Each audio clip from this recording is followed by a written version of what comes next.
hockey friends and families around the world. I am Lee Elias. That's Christy Casciano Burns. That's Mike Benelli. Welcome back to another action-packed edition of Our Kids Play Hockey, which means that your kids play hockey, which means tonight's topic is going to be all about that.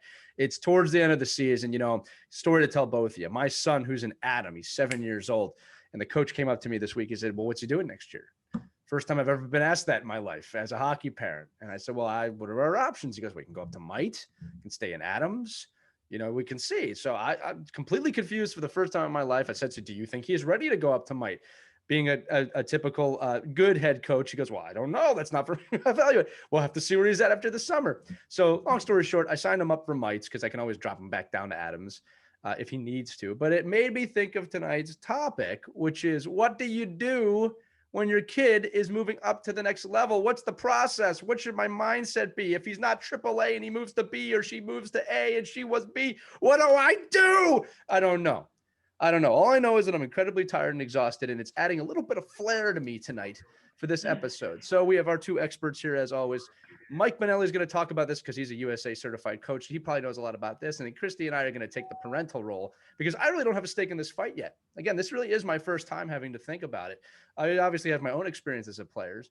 And then I also want to talk about, Mike, specifically what it's like to move up to each level. Now, when I was growing up, it was Adams, Mites, Squirts, Pee-wee, Bantam, Midget, College, so forth and so on. It's a little different now.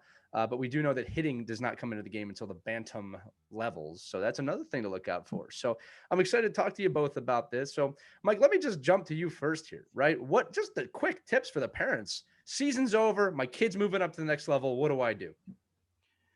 Yeah, well, so the initial part of that, right, is that what we talk about in the coaching program all the time is that our job as a coach our only job is to make sure the kids are prepared and ready to want to play at the next level. Right, so the fact that we have children that are excited, parents that are, passionate and ready to go and like, okay, well, what are we doing and how are we preparing? I think it really comes down to, certainly from a listener point of view here is what regions where are you from? What's offered? And then what is the menu of choices that you really do have? The first choice is going to be made for you, right? If your kid's an exceptional 8U, 10U, 14U, they're going to be getting sought out because this is the time of year where, parents get run into in the hallway and say, hey, I noticed a little 13 on the team over there. It's pretty good. And then, it's usually the parent says, oh yeah, that's my son, oh, he's good. Or that's my daughter. Right. So I think it's a matter of, knowing your perspective of the program you're in and knowing the different levels. And I think ultimately, determine what race you're going for, right? Is it the race to be the best 8-year-old, or is it the race to, win the race? And that's having your son or daughter continue to play hockey all the way through high school and college and beyond. So again, region's going to be a big part of it, what your program offers, the levels that are available to you. And sometimes you move up just by default because there's no other place to go in your community. Speaking of high school and college and beyond, Christy, your kids have both done that. And I'd love to hear your perspective of both of your children, but your son and daughter moving through the ranks, the triumph of making a team, maybe sometimes the devastation of not making a team. What was that like from your point of view? Tell us some stories about you and your kids. All of that. I do want to advise parents that you need to research a team. Make sure that team is a good fit for your family. Just because, you've got these starry eyes and you've got, oh my gosh, my kid has to be on that team. That's the best team. It's going to be the best for him. It may not be the best for your family.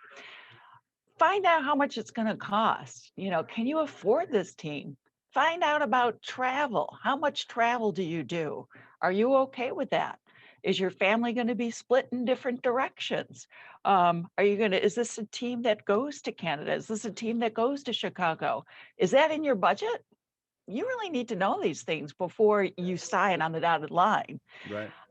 Find out about the coaches themselves. Watch them. Go to a practice and actually watch that coach. Does that coach, if they're little kids, get down on his knees and look eye to eye at that kid? Is he talking to the kid, or is he standing up yelling at them? And how would your kid react to that kind of coaching? Do they look like the kids all get along? Be a good observer. do your research, do your homework, and ask a lot of questions. It's your money. I think parents forget about that. You have a right to know how much money you're going to spend and what those dollars are going to. A lot of people are afraid to ask and just assume that everything is okay, You- and it you- might be good for, 10 families, but there might be some more families that this is just out of budget, out of your schedule. This is going to put a lot of hardship on us, especially, we're in a pandemic right now, you know, take a look and see how much extra money you can devote to this team, you know, and trust me, house teams can be the best teams for your kids, especially when they're little. They don't have to be on those expensive elite travel teams when they're 6, 7, 8 years old. Don't fall into that trap, because they can have just as much fun and just as many great experiences and learn great skills on a house team. A lot of parents, look down on house teams.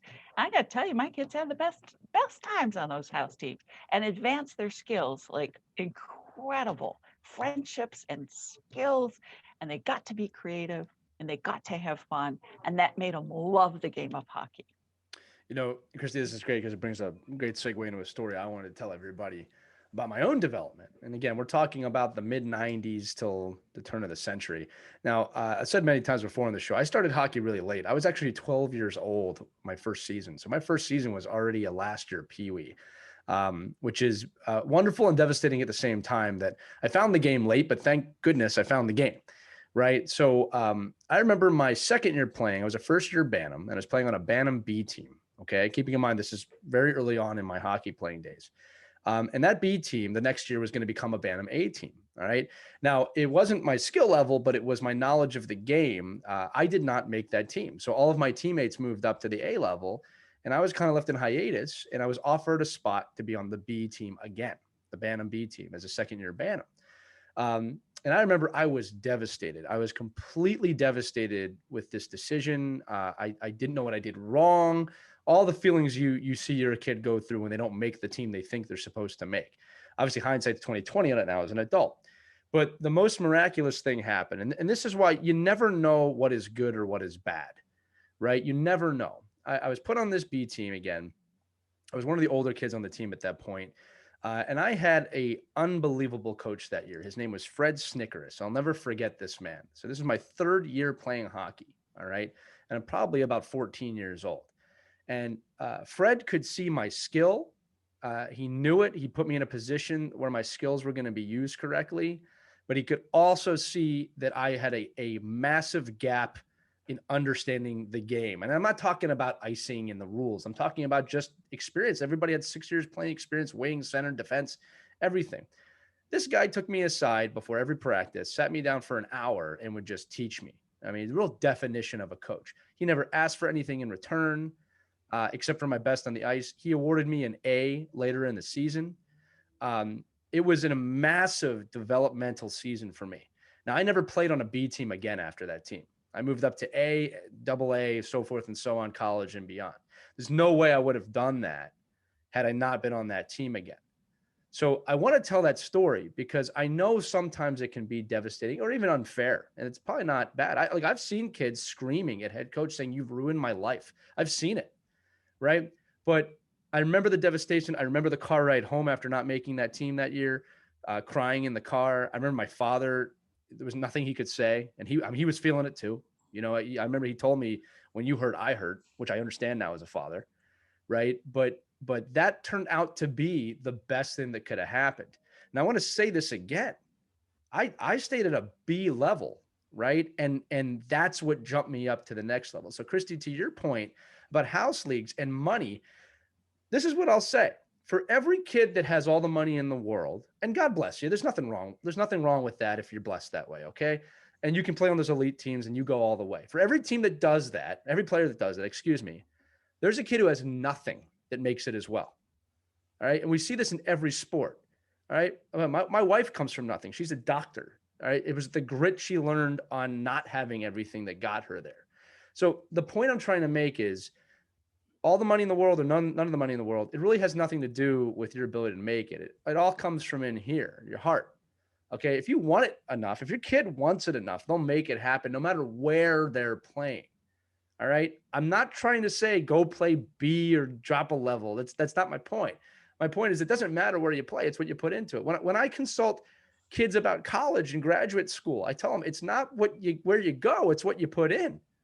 Right. Christy, to your point about money, especially with graduate school, I know we're kind of outside hockey here, but man, you're paying a lot of money for that. You better call those professors and the dean and say, what are you going to provide me for this amount of money? Because it's a college tuition's like buying a house You nowadays. got that right. And I Right? got a similar story with Right. Sophia. I'm going to go back to when she was playing Pee Wees, and she was going to move up to the bantam level. And we had decided as a family, we didn't want her in with the boys anymore. She was on an all boys team. We wanted her to move to a girls team, and she wanted to continue playing hockey. And we said, she's small. The boys are getting really big. There's a size difference. So we were Right. concerned about injuries. And she had already suffered an injury in lacrosse. So we were a little skittish about, her playing with big boys. So let's search for a girls team. All right. So we tried out for the travel girls team. There weren't a lot of girls teams that she had an option for. And she didn't make the team. And she was heartbroken. And she thought, this is it. We couldn't console her. She was just absolutely broken. That hurts. Hurts That hurts terrible. bad. So it turns out there were a number of girls who didn't make that team. And there were a number of girls throughout the county who had no place to play. So I had called up one of the dads who I knew is a really good coach. I said, oh, your daughter doesn't have a place to play. And he was in the same place that I was at. They didn't want her to play with the boys anymore. They wanted her to be on a girls team. We formed our own girls team. That's awesome. We formed our own girls team. And there were 16 of them. And what a great season. We got to pick what tournaments we wanted to go to. We actually went up to the Walt Gretzky tournament. God rest his soul. We miss Walt. And he put on a beautiful tournament for the girls, and they won. They actually won the Walt Gretzky Championship. Big, beautiful medals.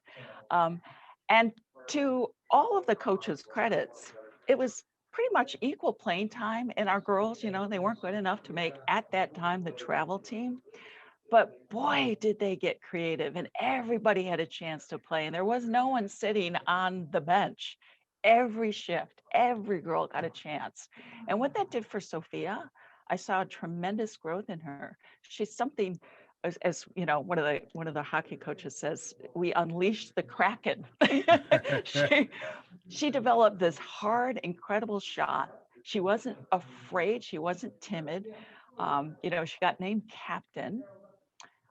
She was good enough then to make a high school team, which went on to win a state championship. That's So awesome. so I take you back to that moment, and your kid, if they go through this, where they get cut from a team and they think that's it, I'm a failure. I'm never going to do anything with hockey again. Don't lose faith, because there are other options out there. And if there aren't other options, get with other parents and make your own, because it can be really, really fun. We had the best season with that team. My colleagues here are both from New York, but I'm from Philadelphia. And to echo your thoughts, Christy, from a great, amazing fictional athlete, Rocky Balboa, it's not how hard you get hit, it's how hard you can get hit and get back up, right? So often from these terrible moments are born the resiliency you need. And your daughter plays Division I NCAA hockey now, right? Now, I do want to turn this conversation back to you, Mike, because I'd be remiss. We're talking about the pain of not making a team, but no one, and I really mean this, no one outside of coaches ever thinks about what it's like for a coach to have to pick a team, because it's not easy. It's not easy to have to tell somebody you're not going to make the team, right? Or post the list out knowing you're going to hear back from it. So let's talk about that from your perspective. Again, I've done this at a higher level, which is a little different, which is more like you're cut and you're not getting paid. At the youth level, it's not like that at all, right? So why don't you walk us through the progress of having to pick a team and then knowing that you're going to have to promote kids, cut kids, so forth and so on. What does a coach think when he does that? Right. And Right. tell us, just preface it by saying what level you're talking about. Is it all girls? Is it mixed boys and girls? So before you start, just a little bit of a setup so we know what you're talking about. Right. So there's a whole bunch of variables there, right? But I think one of the pieces that's so important is, to Christy's point earlier, you're going into a program, know the program ahead of time, right? But as importantly, and some of the stuff I do in my advising role to youth organizations, is to make sure the parents are educated to what the program is. And, and then what I try to really be, at 8U, even at 10U, the idea is as many kids you can get playing. So, like I love programs that have smaller roster sizes, whether you're playing, again, I'm a national 10U half ice guy. Like, to me, like a 10U hockey, half ice hockey would be the way to go. But I don't get to control those things. But those are things as parents, look for the best way for your kids to have success, boys and girls. The biggest thing, we see it too, right, in school and everything else, it's building confidence. It's, the old adage at 10U that to be the best, you have to play the best. It just doesn't factually come out to be true. You have to enable access and success and swagger and confidence.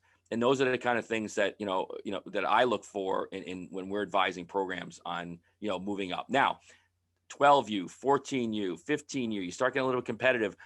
One of the things that I try to educate our groups with, and I do, is the piece that it's not the best 16 players that get put on a team. It's not, rated 1 to 16, that's our team. Teams are made up of components of players that play roles.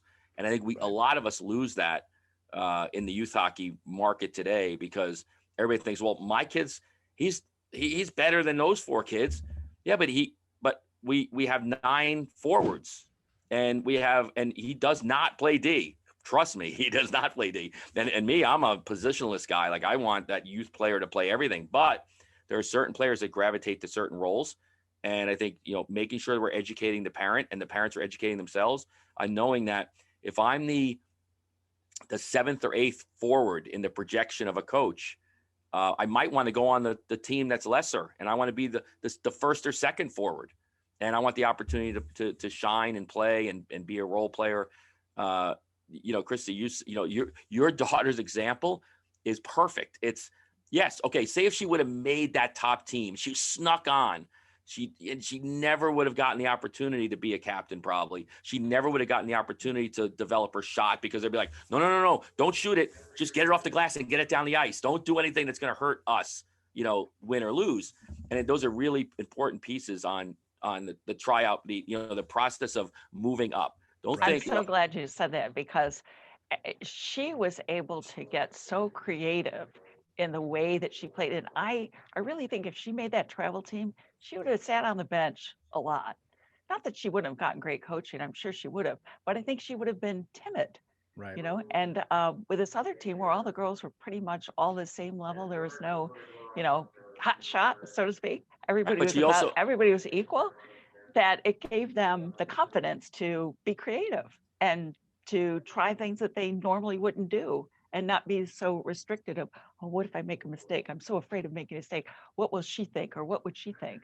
They didn't care. They just went out there and they had a blast. Right, but she also had, she was able to, because of that situation, she was able to build a foundation of who she is today. And I think that is so important. Like, we see that in the girls. Like, I found early on, and there's a lot of debate. Should the girls play with boys? Should they play with girls? Are they going to get better if they play with boys because the boys are stronger at earlier ages? It's you as a parent. If your daughter's so intimidated by skating with boys at 8U, then get them with girls. Get them in a situation where they can feel comfortable and embrace that. Now, if they progress, they're not going to get held back. It's crazy to think, if you're a competitive little girl, that you're going to get held back because you're not playing with boys. You're playing with other girls that aren't that competitive. It's all about the experience. I love coming to the rink. I love practice. I love my teammates. At 8 and 9 and 10 years old, most kids don't even see the skill. They see the relationships, and Mike, that's so important. I'll bring up another good glad point you here, said that. too. That is so true. Because that team I was talking about before, that B team I made, I was easily the fastest kid on the team. I was about a year older than most kids. I wasn't put on the top line, and I remember this. I was put on the third line. And to the coach again, Fred, to his credit, I mean, I thought that was a little bit of an insult when it happened to me. Hey. and then he really explained to me how I'm anchoring the third line, but keeping in mind too, I didn't get any less ice time being on the third line. Like they were rolling lines, but he was explaining to me like, hey, listen, you're really fast. You're a really good passer. Your shot's not there yet. So these two guys do. It was completely explained to me my role in that team. And again, it was a transformative year for me. But going back to both of your points, right? I learned the game on a B team after not making the team. I got my confidence on an in-house summer league. I remember it very well, right? It was early on in my playing days, and I was put on a team, and I was one of the better kids. It was the first time I felt confidence in the game. I learned weightlifting and that side of the game in a summer one year, trying out for an elite team that I didn't even make, right? And the thing is, it all led to me getting as far as I did. Like, I didn't get to the NHL, all right? I'm not saying that, but I got pretty darn far when everyone told me you'd never get as far as you did. Yeah. Right. So my point is, again, we're both making this point. You never know what's going to be good or bad. Another piece of advice I got, Mike, was that never be the best player on your team, especially when you're younger, because if you're the best, you're not growing. Now, look, there's always going to be a best kid on the team. All right. And there's always going to be players that go up and down and kind of lead the team. But that was great advice for me. Hey, don't go someplace you're going to be the best. You'll always be the best on a B team. That's what I used to be told. Right? You might be middle of the pack or lower on an A team, but you'll learn more, right? I thought that was great advice. Now, I'm not saying don't strive to be the best. There's a big difference here, all right? But I was saying, like, if you're middle of the pack, you're learning. If you're top, you're probably not learning too much. And again, obviously, as you move up the levels, this changes, right? But I want your thoughts on that, because I remember thinking that and thinking about it correctly, of like, don't just try and be the best top multi-50 goal scorer if you're not learning anything. Yeah. So we just had a story, I just in an advisor role this week, talking to a player who is clearly joins the spring program, and he's one of the better players. And you know what? All his teammates don't talk about him, about being the best player. They talk about what a great teammate he is to them. Awesome. And he looks like his ability to look when he could clearly just go score. His ability to look for lanes and give kids, other players, the confidence. And you could see him get lifted by that. I mean, that's so rare, right, to see a parent allow that to flourish. Like, because it's hard to learn that. Like, when you're getting beaten down and you're in the grind of hockey, 10 years old, but the kid that can skate around and do things at will, later on, it's like the kid that doesn't want to give up his toy, right? If you don't, teach those social skills early, you become a really entitled 16-year-old, right? And a player and then all the players are good. Everybody's good at 16. There's a lot more. So then where do you go? Then who are you going to get picked? What's the coach going to pick? Like me, I really wish there was more interviewing going on in tryouts, especially 12 and over. I just wish there was more time for us to see a body of work of kids. I wish there wasn't April and May tryouts, that you had a summer to watch, like, to me. So I'm a big believer. I hate tryouts, like 3-day tryouts. I want selections. Right. Lee, this is why I'm selecting you. Christy, this is why I'm selecting you. The parent would get just as mad with getting a list up on the board, right, saying number B16 didn't make the team, but it's gonna, if you, just to your coach, what he did for you, Lee, was he communicated to you what your role is, what he felt, because it really only matters what he thinks, right? Because he's the one controlling the bench. If I cared what all 15 parents think, I'd have to have them all on the bench behind me go, okay, who should we put out next? It's my choice. And I think going right back to Christy's original point, research your coach, research philosophy. Don't jump off the ship when that philosophy is still there and your philosophy changes. You have to, like I joke around with my parents all the time. I said, remember at the beginning of the year, everything was about development and winning didn't mean that much. And you really just cared about your kids having fun and them getting better. And then when we lost, 5 games in a row, it's like, oh my God, the team's falling apart. I go, no, but we're really getting better. There's so many great things happening. But that communication piece and to allow your children, again, this is not everybody. I understand there's certain kids that are they're just good. And they're gifted players. But for the rest of us, it's learn how to play within a team, learn to play a role, learn to embrace a role. And you're experiencing it. I experienced this. Your role changes all the time. Right. Learn how to play those roles. And I'll go to that too. You know, the thing about gifted kids is a lot of parents believe their kids to be gifted. Everybody's gifted. And here's the thing: I'm not gonna be the guy that debates that. Maybe your kid is, maybe your kid isn't. It's really eye of the beholder on most of that. The truth is this: whether your kid is extremely gifted or not, a lot of it comes from what we talked about before. It comes from inside. What kind of a person are they? What kind of a teammate are they? What kind of social skills do they have? Because, and we've said this on multiple episodes, everybody we speak to that has worked in the professional ranks of sports, even outside hockey, has said skill is not enough.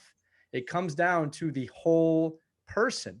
And they've seen athletes of immense skill, maybe that could have been the best, that don't make it because they don't have the skill sets outside of the actual physicality. Yeah, go ahead, Mike. Right, but the vast majority of us, our audience, the people we work with today, right, are except for Christy, obviously, for right now, with her daughter being, at the highest level of college hockey, that we are dealing with volunteer coaches giving their time. They're not professional skills evaluators. They're not professional psychologists. They just want good people that they can coach, coachable kids, right, that can embrace a role and a parent that can help that player, moving up. Okay, you're moving up from 8U to 10U. There's components of that we all should know structurally, right, for what a player should be able to do.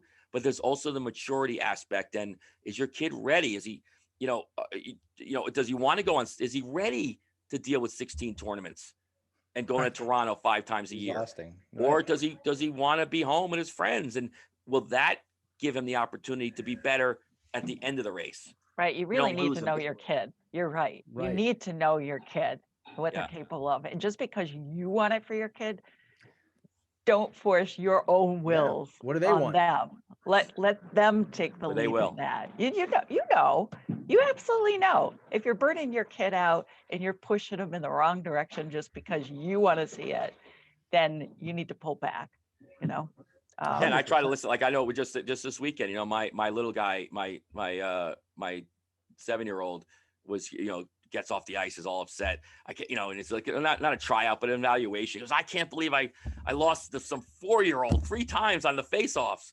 I couldn't win a faceoff to this 4-year-old. I couldn't believe it. Good little player. So I'm like, I'm trying to be the supportive dad. I'm like, well, what can you learn from that? What are we going to do to get better for next year? Well, he goes, well, I ain't going to play center. so I said, well, I don't know if that was the lesson I wanted to learn, but maybe he'll be a good winger. He doesn't have to take the face off. Who can tell if this is good or bad? You never know where those things are going to go. Right. So I'm just like, okay, be on the wing. But I think it's just know your kid, know what their threshold is. And I think, I tell you, I get so sad when I come into rinks and I can see these young girls and boys in their eyes. I could just see they don't want to be there. Like they just have and I don't even know if they're doing it for dad or mom. They just feel like this is who they are and they have to do it. And and they would have, to Christy's point, and I don't like the term in-house anymore. Like I love, like, if rinks were to call it like regional recreational leagues or regional programming and had music and jerseys and scores and like made it feel like you're going to a tournament every weekend, you would have so many more kids in that environment. Totally. But I think we all think I'm going to go from the program. Like, look at the NHL right now. You could play ice hockey, right? In through the NHL for less than $300 a season. And then your next choice is $3,500 a year. I mean, think about that, right? From 8U to 10U, there has to be gaps in between, and do your research and find a way to, ultimately keep your kid in the game. It's all and make sure it's that you can fun. Go through it too. As a parent, right. It's a long season and you're going to be with these people for a long time. So right. You're laughing. No, I mean, it's just like, the face. That's a psychotic laugh. That wasn't. That's my favorite. That's my favorite Facebook thing. Oh, I love my hockey family, and that's in like November, and then by April it's like I'm gonna kill this person. That person I got cut from this kid. So I said, well, it's all relative. Let's be together. Let's have the best experience for our kids. Right. do our research, but I think, enjoy the experience you're in, but make sure you can enjoy it too, right? Yes. Yeah. I'll say this to Yeah, both of you. exactly. I remember coming to a realization later in my teens, the difference between feeling like I have to play and then choosing to play. And they're two very different pathways. Feeling like you have to play, that's a road to getting burnt out. And I was heading that way too, because I was playing nonstop. And I love it. I still love it to this day. But I remember realizing I don't have to do this. I choose to do this, Well, right? And that really changed the perspective for me. And I was really able to enjoy it more. Now I will tell you this: my parents never pressured me. Now they wouldn't let me quit anything, and they wouldn't let me just stop because I was hard. I mean, I always give them credit for that. But it was always my choice. If I didn't want to do it, I didn't have to do it. I think that's another important aspect when you're moving up is that, as parents, we feel the pain our kids are in. And a lot of times when we feel pain with our kids, our first reaction is just to fight, to fight back. But going back to what I said earlier, there's lessons everywhere. Now, if you really think something's been done wrong, I mean, there's a way to approach that. But at the end of the day, it's not how hard you get hit. It's how you respond. I guarantee everyone listening to this show, no matter where your kid goes, this is like, it's irrelevant if they make the NHL or not. Their ability to know how to deal with adversity is a far more important life skill than being the best at face-offs or anything. Right. All right. And I can tell you right now, all the pro players have that. All right. Dealing with adversity. And if they don't stay up there too long. Right. I do want to turn the conversation real quick because in this episode, if we don't talk about this, I'm going to be remiss about it. So a coach came up to me the other day. You'll like this, Mike and Christy. So he goes, what do you think about them moving hitting up to Bantams? Like, I think it should be Pee-wees. And I said to him, the problem isn't the age, it's the puberty. I said, you can have a kid who's 6 foot at 12 and I don't want a 6 foot kid hitting a 5'2" kid, or vice versa sometimes, because you can flip a tall kid. But I said, this is really more based on growth than I think it is on age. Mike, you're obviously the one to speak to this. I was a bigger peewee. I mean, hitting was great when I was a peewee. Right. But I remember the little kids and they were scared and rightly so. It is the gigantic, man or fully grown woman coming at you. It can be scary. So I think this was the right move. However, and Mike, I do want you to speak about this. You can teach the fundamentals of hitting without there being hitting in the game. And I think that's probably the more important thing, is to learn how to hit, maybe more importantly, how to take a hit, right? And understand that hitting is not a weapon. It's a tactic. All right, for the game, right? So, Mike, you are the expert on this, so I want to bring that to you. And then, Christy, I'm sure you have stories about this too. Right. And I certainly defer to the real experts, the doctors and the people that study this stuff. Right, right. And I really probably fall. Wait, you're not a doctor?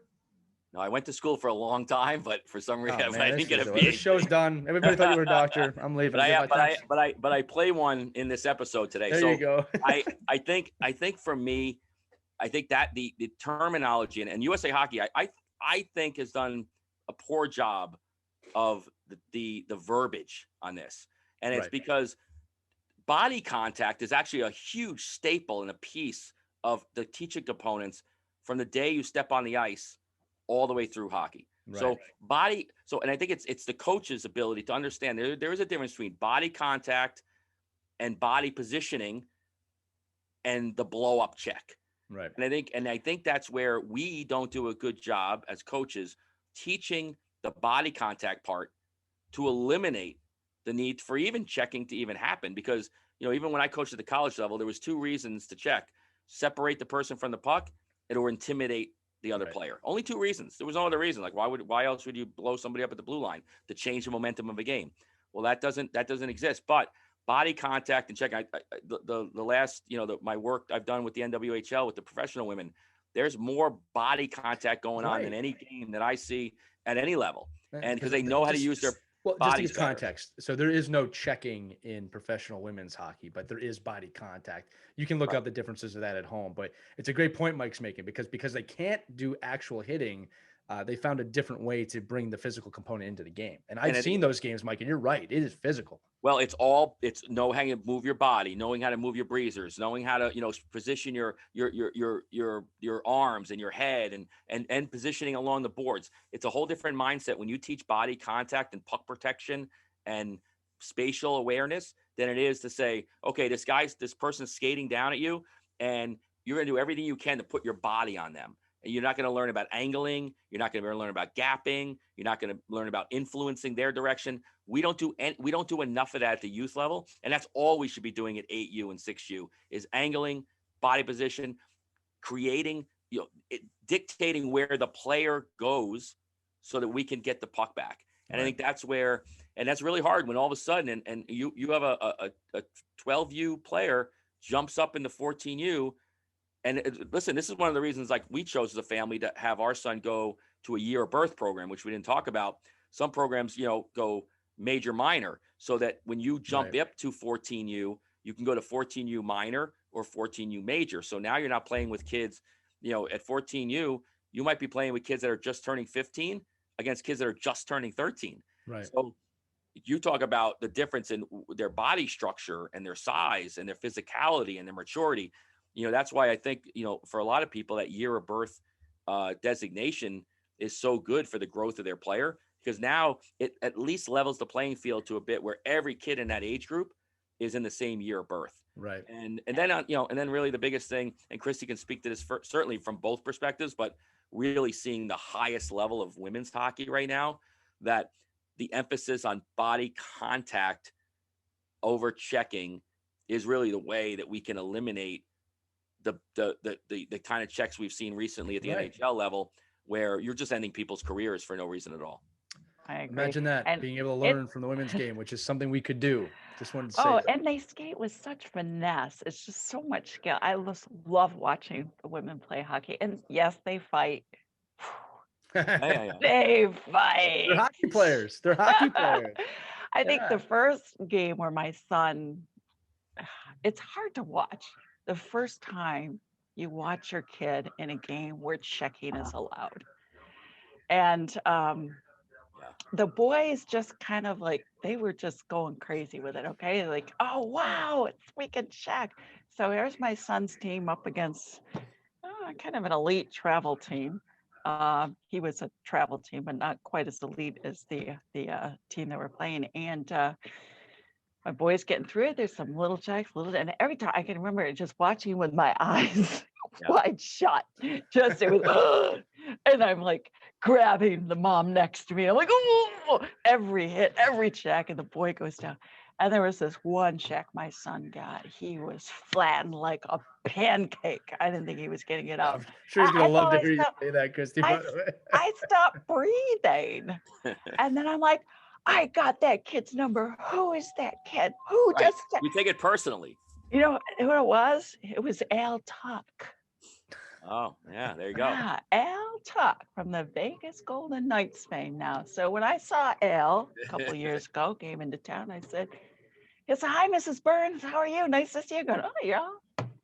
Yeah, I got your number. You flattened my kid like I've waited 10 years for this. To tell you that. I got your number. I love it. Yeah, man. You remember the day CCB came and found you. No, I love it. We are actually running out of time here, so I want to make sure I give you both time to say any final thoughts here. We can always have another episode about this topic. Mike, I'm going to throw it to you first, then Christy, and then we'll close this out.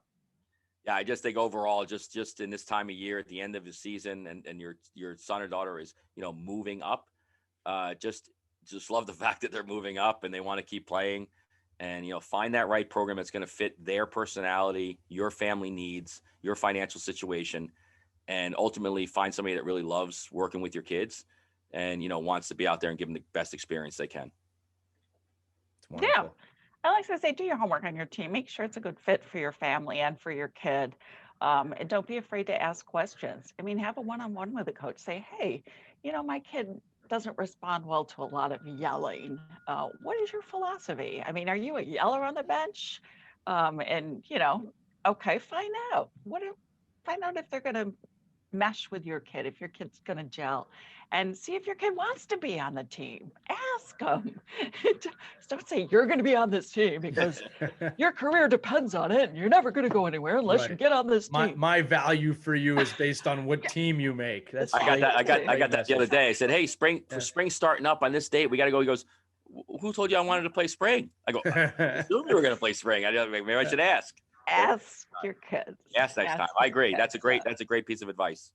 Well, this is what I'll say in closing. In my room when I was growing up, I had a poster and it said, pain is for the moment, pride is forever. And when you apply that to what we're talking about, whether you make a team or get cut by a team and anything happens where it's hurt, it hurts. And that pain is for the moment. But pride, which is not necessarily linked to just winning games, is forever. I took a lot of pride in every team I played on, whether I thought I should have been there or not. And I am living proof that it doesn't really matter the team you play on. It's what you do at the time that you're there. If your kid wants it enough, they will get it. Right. And you do have to fight for your kids sometimes. There's no doubt. My father gave me tremendous amounts of support. I was afraid to get on the phone. He got on the phone, but I always had a really clear head and understanding that the work ethic was on me and that no one could make me work harder than myself. And again, I've had great coaches. I've had bad coaches. I've had in between. I've learned from every single one of them, whether it was what to do or what not to do. But the gift is we get to play the game. And the gift is we get to learn and grow from the game. And should you get to a high level, it's wonderful. Should you not, that's also wonderful as long as you learn something along the way. So no matter where you're going with the game this season or next season, we hope you enjoyed this episode of Our Kids Play Hockey. Once again, we've been getting a ton of positive feedback and a ton of great messages from people saying that they're loving the show, and we love doing it. So once again, check us out on Our Kids Play Hockey or find us wherever you listen to podcasts, Apple, Spotify, Google, we're everywhere. For Christy Casciano Burns, Mike Benelli, I am Lee Elias. This has been another great edition of Our Kids Play Hockey, and we'll see you next week. Have a great one, everyone.